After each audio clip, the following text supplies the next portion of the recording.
Depuis 2014, nous avons été sollicités par un certain nombre de vignerons de la Côte des Bars, en particulier dans le Bar-Sécanais, sur des problèmes de pousse assez inexpliqués. Ces problèmes de pousse nous ont conduit à faire des prospections avec analyse et également prélèvement.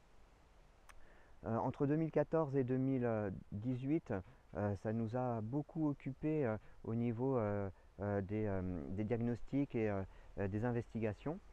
Par contre, c'est vrai que les années n'ont pas été toujours très favorables à l'expression de ce problème pompon, problème de rabougrissement. Par contre, là, 2020, il y a eu une explosion très importante de ces problèmes, non plus à l'échelle d'un cep, mais plus vraiment à l'échelle parcellaire, voire même du coteau, comme c'est le cas au niveau de Bligny, où quasiment tout un coteau présente des symptômes très évolués de ces problèmes de pousse. Il semblerait même que l'antériorité soit beaucoup plus marquée que 2014. Dans certains secteurs, il y a des années qui nous ont été rapportées, et notamment au groupe de développement viticole. Dès 2006, des problèmes de rabougrissement avaient été remontés aux techniciens de l'époque.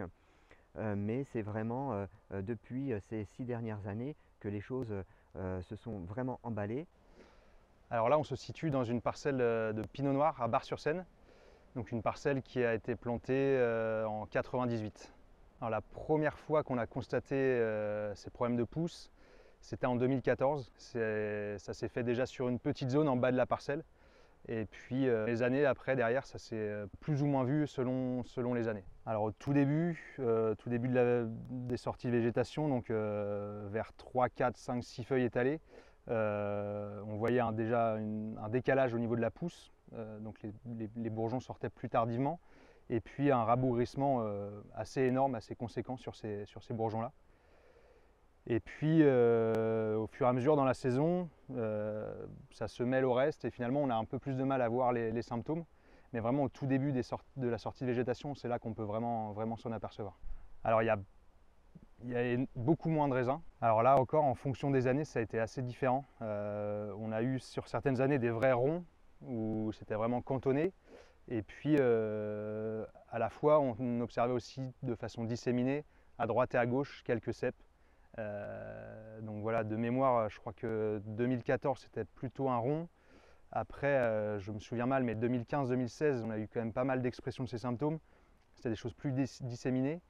2019, on n'a quasiment rien vu. Et cette année, on a vraiment eu les deux. On a eu un énorme rond et également de façon ponctuelle à droite à gauche dans les parcelles.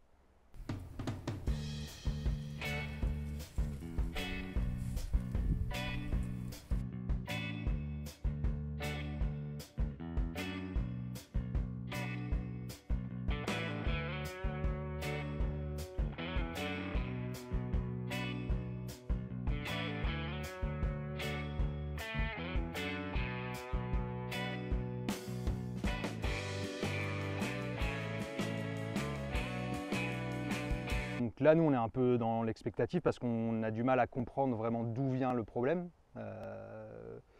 On n'a pas trop d'indices qui nous disent c'est plutôt ci ou ça, on a du mal à comprendre. Donc là, ça fait quelques années que les symptômes se répètent et voilà, on aimerait bien pouvoir mettre le doigt sur d'où vient le problème pour trouver une solution. Donc après avoir vu les différents symptômes sur vigne à Bligny, il est important de pouvoir faire un état des lieux et de l'impact qu'a réellement ce problème.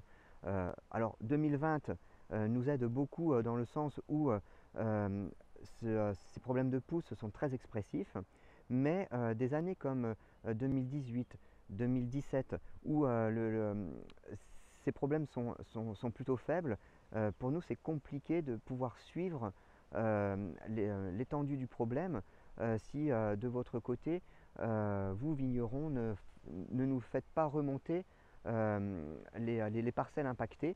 Donc l'objectif est vraiment de faire un recensement de toutes les parcelles impactées, qu'elles commencent seulement à être impactées ou qu'elles soient très impactées, c'est vraiment avoir une représentation spatiale du problème.